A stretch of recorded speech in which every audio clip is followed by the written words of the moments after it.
አንድ ሰው በቃ አይደለም ስለ ጸጋ በተማረ ቁጥር በቃ በኃጢአት የሚሄድ ይመስላችኋል። ኖ ኖ ኖ ኖ ኖ ኖ።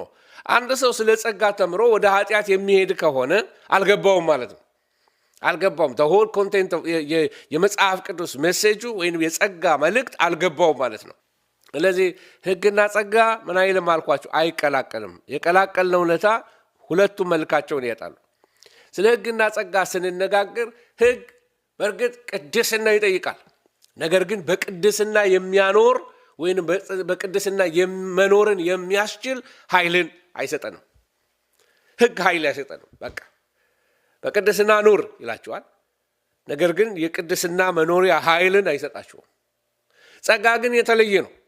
ጸጋ ቅድስናን ያስተምራል። ልክ እንደ ብሉይ ኪዳን ቅድስና ለእግዚአብሔር ይለናል፣ ተቀደሱ ይለናል መጽሐፍ ቅዱስ። ነገር ግን ምን ያደርገናል? አስፈላጊውን በቅድስና የመኖር ኃይል ይሰጠናል። በቲቶ ምዕራፍ 2 ላይ አንድ ሰው ቢያወጣልኝ ጥሩ ነው። ቲቶ ምዕራፍ 2 ላይ ከ11 እስከ 12 ላይ ምን ብሎ ይናገራል? ሰዎችን ሁሉ የሚያድን የእግዚአብሔር ጸጋ ተገልጧል ይላል። ተመልከቱ። ሰዎችን ሁሉ የሚያድን ሕግ ተገልጧል አይልም፣ የእግዚአብሔር ጸጋ ተገልጧል። ይህ የእግዚአብሔር ጸጋ ኃጢአተኝነትንና ዓለማዊ ምኞትን ክደን የተባረከውን ተስፋችንን እርሱም ታላቁን የአምላካችንን የመድኃኒታችንን የኢየሱስ ክርስቶስን ክብር መገለጥ እየጠበቅን ራሳችንን በመግዛት በጽድቅ እግዚአብሔርን በመምሰል በአሁኑ ዘመን እንድንኖር ያስተምረናል። ምን እያለ ነው የሚናገረው? በጽድቅ መኖርን ያስተምረናል።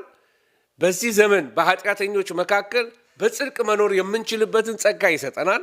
ዓለማዊ ምኞትን መካድ እንድንችል ጉልበት ይሰጠናል። ክብር ለእግዚአብሔር ይሁን። ስለዚህ የጌታን ክብር እየተጠባበቅን ራስን የምንገዛበት ኃይል እየሰጠን በጽድቅ እግዚአብሔርን በመምሰል በአሁኑ ዘመን መኖር የምንችልበትን መንገድ ሁሉ ያስተምረናል ጸጋው። አያችሁ፣ ይህንን ውሰዱ። አሁን የጠቀስኩላችሁ ጥቅስ ቲቶ ምዕራፍ 2 ላይ ያለላችሁ ከ11 እስከ 12 ድረስ ሁለቱን ጥቅሶች ወይም እስከ 13 ያለው እናንተ ውሰዱት።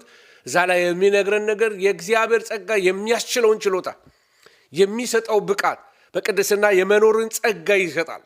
ጸጋ በጸጋ የሚኖር ሰው በቅድስና የመኖር ጉልበት አለው።